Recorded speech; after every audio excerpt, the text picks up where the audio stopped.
Good afternoon, dear students. Welcome back to another episode of our news analysis. Today we shall be discussing the Hindu dated July 29.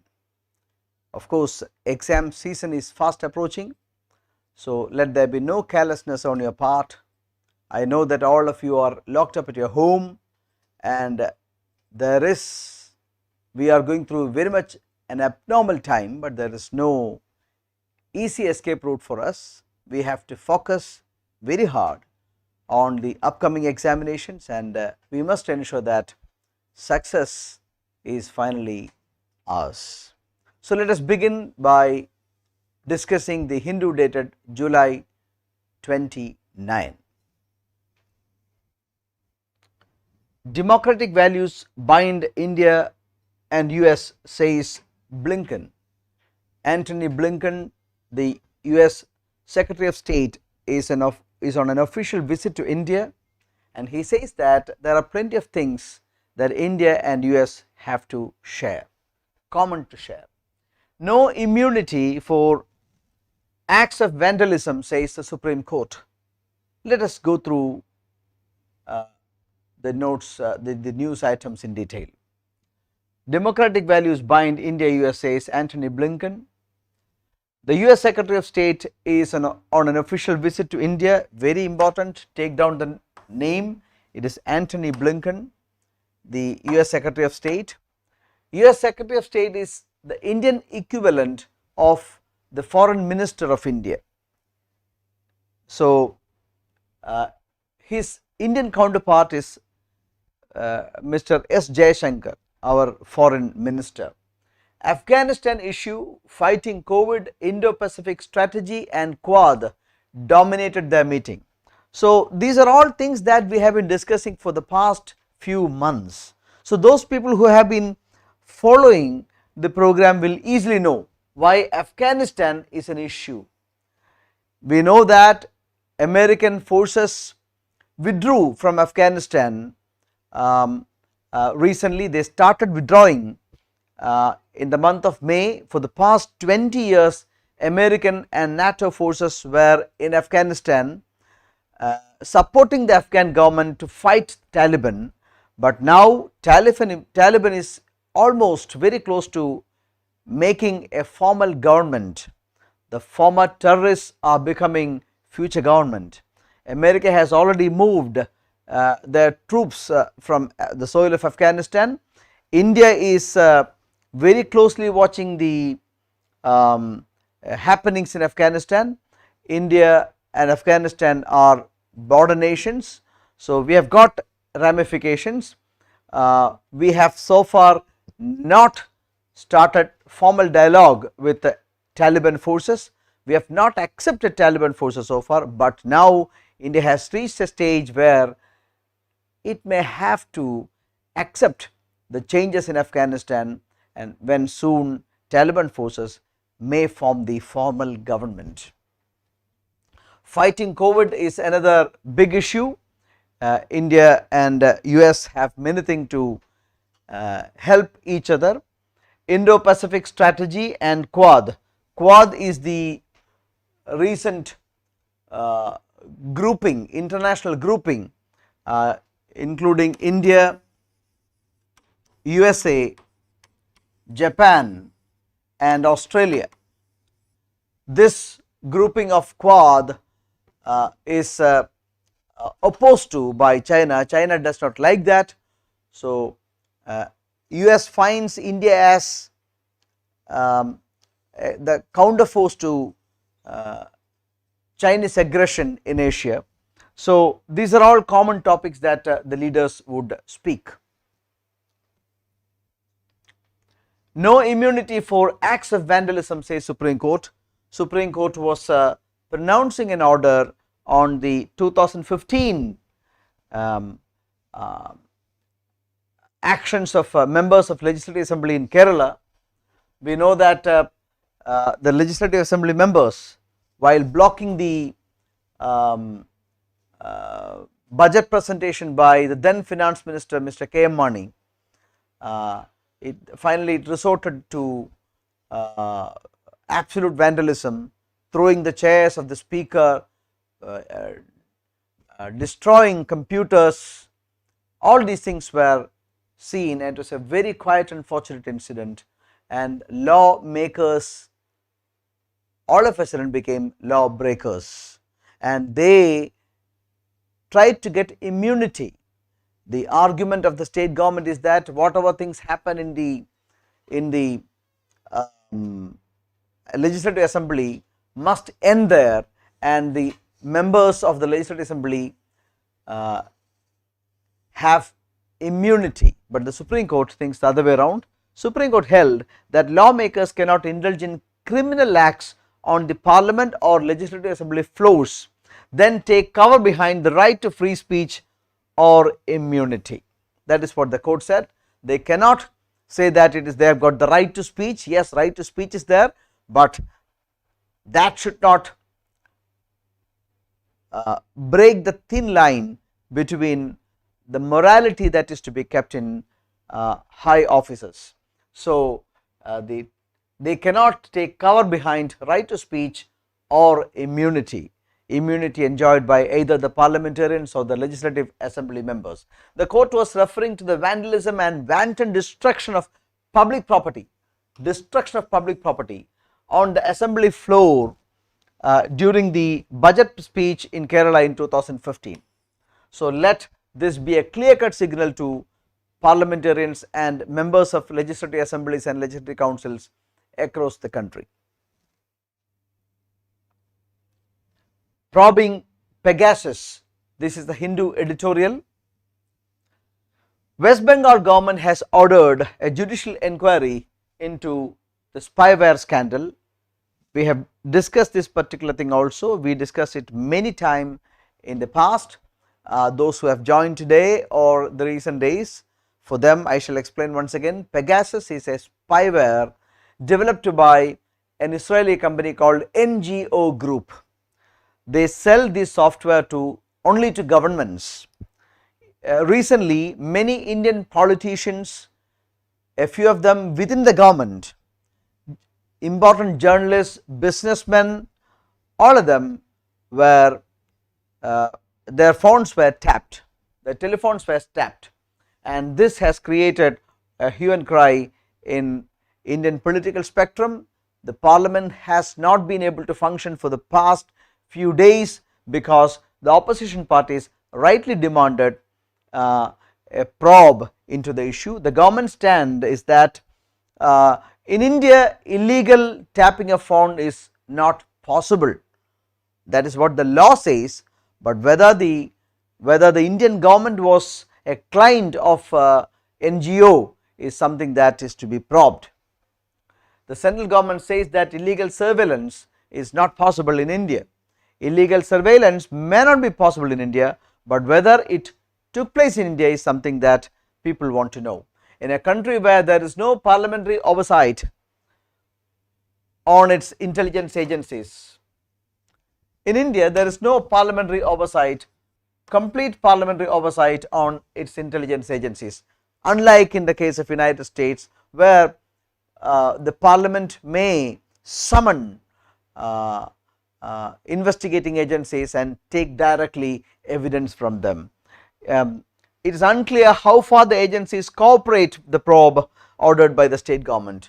The state government of West Bengal has ordered a probe into the Pegasus software spyware incident, but whether the central agencies like the Intelligence Bureau and all will cooperate or not is something to be seen.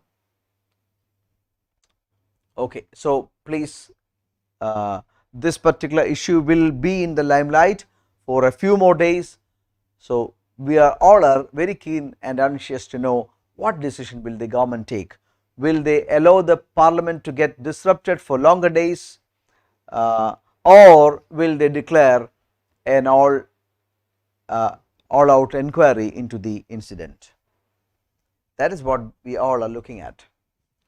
Spotlight on the triangle. This is a book written, please, Open Embrace, India-US Ties in a Divided World. This book is written by Varghese K. George. Please take note of this. We know that for all these exams they ask books or titles that come into limelight. So, Open Embrace is a book written by Varghese K. George. Prime Minister to roll out Academic Credit Bank. It was in 2020 that the Government of India came out with a new education policy. In that education policy, for higher education, it was promised that people would be given the option to enter and exit in between. That was the highlight of the new education policy. The Union government came out with a national education policy last year. It had promised the following: 1. The central government planned to roll out credit transfer system. What is credit transfer system? That would allow multiple entry and exit options in higher education, as well as engineering programs in regional languages. Engineering programs in regional languages. This was offered by the government, and multiple entry and exit.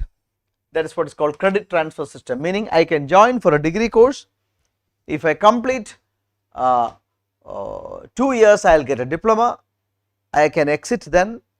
I can rejoin later. If I complete 3 years, I will get a degree, or if I continue for more time, I will be even eligible for a PhD or a post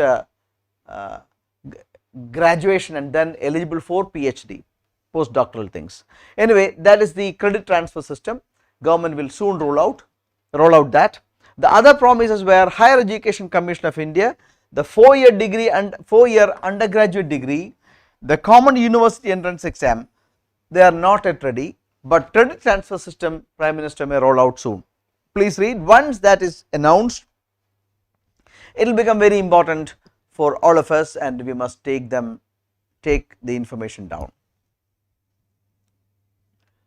China Foreign Minister hosts Taliban, calls it a pivotal force. Listen, more and more regional countries are aligning with Taliban. Taliban may soon form a government in Afghanistan. For the past 20 years, they have been branded terrorists, fighting the official Afghan government, widely supported by the American and NATO forces and governments like that of India. Now they are losing the battle, and Taliban forces have already zeroed in on Kabul, and soon there will be a transfer of government. That is what the newspaper reports say. So, China is fast aligning with Taliban forces. China has for the first time hosts a Taliban delegation, 9-member Taliban delegation. Taliban is taking control over Afghanistan. So, we also have to cite India is also making some slight shift towards Taliban. So far, India's stand was that we would not talk to Taliban, but now we have started speaking to Taliban. Yesteryear's terrorists are on the way to form tomorrow's government in Afghanistan. Yes, that is a very big change in Afghanistan. China is taking the lead in establishing formal ties with future government in Afghanistan. So, we have to wait and see what diplomatic lead that India will take as regards Afghanistan. Deposits up to 5 lakh in ailing banks to be repaid in 90 days. Very, very important question, probable question for your exams, very important. The Union Cabinet cleared amendments to deposit insurance law. Look, deposit insurance law is amended, and it proposes to return up to rupees 5 lakh, very important, of savings within 90 days of RBI's imposition of moratorium on a bank operation. Listen, we know that RBI imposes from time to time moratoriums on banks. If banks balance sheet is not good, unhealthy, or if bank resorts to or banks become well and truly weak, then RBI may come into picture. They will impose even a moratorium. If moratorium on transaction is imposed, then we will not be able to deposit money with the bank or take our own money from the bank. Such banks, so there is an agency called Deposit Insurance Credit Guarantee Corporation, DICGC. All bank deposits are insured with DICGC. Presently, if a bank becomes weak and collapses, depositors will, it will take nearly 8 to 10 years for depositors to get their money. It will take 8 to 10 years for depositors to get their money. But with the new amendment, within 90 days of RBI imposing moratorium on banks operation, DICGC will have to give back the deposit to the depositors, and the coverage is only for 5 lakh rupees. Is it clear to all of you? When banks are when banks come under RBI's moratorium, so far what happened was that it would take many years for depositors to get their money back from the DICGC, Deposit Insurance Credit Guarantee Corporation. But with the new amendment to the law, within 90 days the money has to be returned. Look, this particular 5 lakh cover 98.3% of all deposits, 98.3% of all deposits, and 98.53% of all deposits come under this 5 lakh category, and as regards below 5 lakh category, 98.3% will come, and of all deposits 50.9% of deposits will come under this. The premium paid by banks to DICGC will also increase. DICGC is an insurance company. DICGC, Deposit Credit Guarantee Corporation, is an insurance company, and banks, when we deposit an amount with the bank will pay a premium to DICGC for protecting the deposits. If bank fails, if there is a bank fail, then immediately DICGC will give depositors the amount of deposits. That is how it functions. So far it took almost 8 to 10 years for DICGC to settle. Now what happened is that once a bank is made under moratorium, details regarding depositors must be given to DICGC within 45 days, and DICGC will get another 45 days to process the claims. This is how it functions. Please read that news item once more, you will understand. I have properly explained, I believe.